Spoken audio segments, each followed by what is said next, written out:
বরং অধিকাংশই হিন্দু হিন্দু হিন্দু। ফলে ক্ষোভ বাড়ছে হিন্দু ভোটারদের মনেও, যার প্রতিফলন ভোটের বাক্সে পড়ার কিন্তু সম্ভাবনা থেকেই যাচ্ছে। বিরোধী রাজনৈতিক দল হিসেবে বিজেপি কিন্তু সেই আন্দোলনকারীদের কাছে গিয়ে কিছুই বলতে পারছে না। আন্দোলন বাড়ছে দিন প্রতিদিন, আর একদিকে যখন সাধারণ মানুষের আন্দোলন বাড়ছে, তখন আবার সুপ্রিম কোর্টের রায়ে জোর ধাক্কা খেল নির্বাচন কমিশন। সোমবারই সুপ্রিম কোর্টের প্রধান বিচারপতির নেতৃত্বাধীন বেঞ্চ সাফ জানিয়ে দিয়েছে, লজিক্যাল ডিসক্রিপেন্সির লিস্ট রিলিজ করতে হবে। পাশাপাশি এসআইআর শুনানি পর্বে ভোটার চাইলে বিএলএ 2দের নিয়ে যেতে পারবেন এবং যারা শুনানিতে যাচ্ছেন তাদের রসিদ দিতে হবে। এই লজিক্যাল ডিসক্রিপেন্সিটা কি জানেন কি? কত ভোটার এই তালিকায় রয়েছে? সুপ্রিম কোর্টের নির্দেশে কি তবে রাজ্যের শাসক দল তৃণমূল কংগ্রেসকে বাড়তি অক্সিজেন দিয়ে দিল? এতদিন বিজেপি যে দাবি করে আসছিল, সেই দাবি কি তবে ধাক্কা খেতে চলেছে? তবে কি এসআইআর বুমেরাং হয়ে গেল গেরুয়া শিবিরের কাছে? দেখুন, নির্বাচন কমিশন ভোটার তালিকায় নিবিড় সংশোধন করছে, সেটা তারা করতেই পারে। বাংলার সাথে গোটা দেশে তা হচ্ছে। কিন্তু কমিশন কি সত্যি নিজেরা পরিষ্কার যে তারা কি করতে চাইছে আর কি করছে?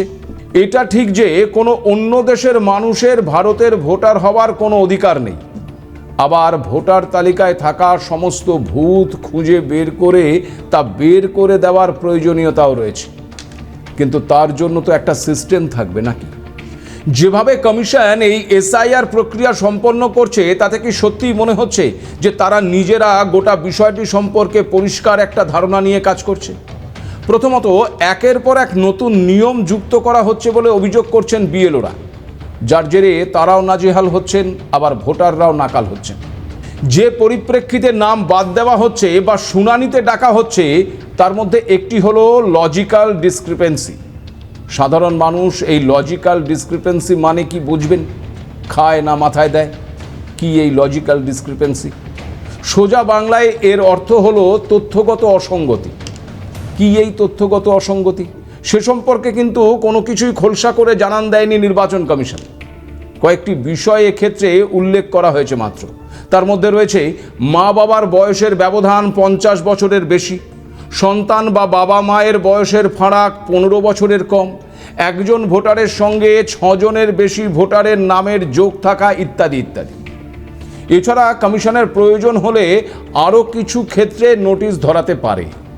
এই শেষের বিষয়টি কিন্তু বড়ই বিভ্রান্তিকর।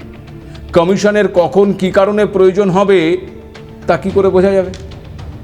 তার কোনো সঠিক উত্তর কিন্তু মেলেনি। কমিশন সূত্রে খবর, প্রথমে এই লজিক্যাল ডিসক্রিপেন্সি বা ওই তথ্যগত অসঙ্গতির কারণে 1,36,00,000 নাম ছিল। পরবর্তীতে সেই সংখ্যাটি কমে 98,50,000 হয়েছে। অর্থাৎ প্রায় 1 কোটি মানুষকে তথ্যগত অসঙ্গতির কারণে ডাকা হচ্ছে। যাদের ডাকা হবে তাদের নির্বাচন কমিশনের তরফে চাওয়া 11টি তথ্যের মধ্যে যে কোনো একটি তথ্য দিতে বলা হয়েছিল।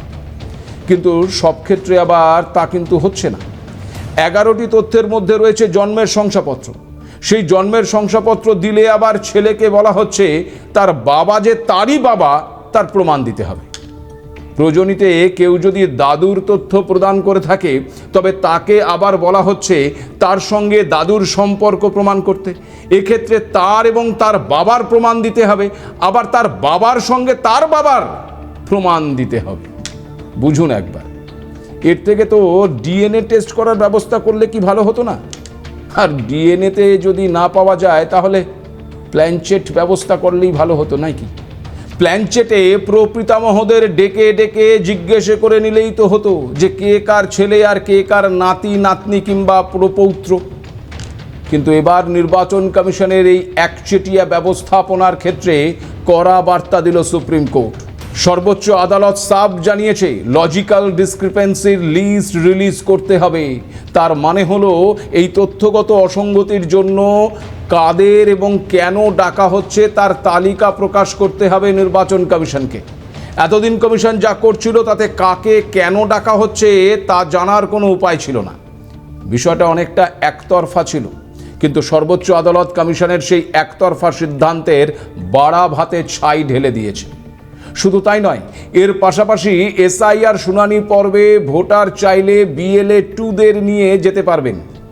অনেক মানুষ আছে যারা গোটা বিষয়টি বুঝতেই পারছেন না, তাকে যা বুঝিয়ে দেওয়া হচ্ছে, বুঝুক বা না বুঝুক, তা শুনেই সে চলে আসছে আর বারবার বিভ্রান্ত হচ্ছে।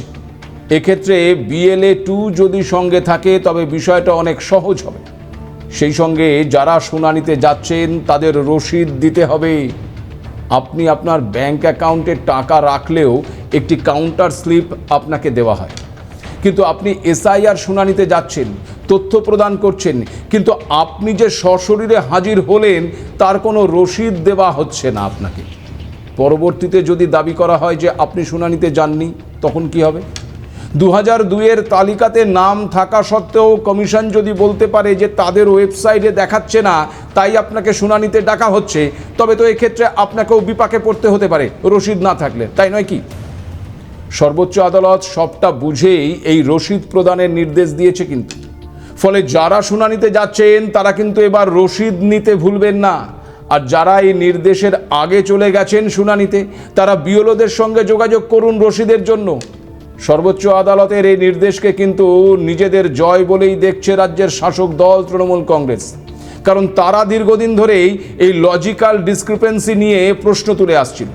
বারবার শুনানিতে BLA 2দের থাকার দাবি করে আসছিল।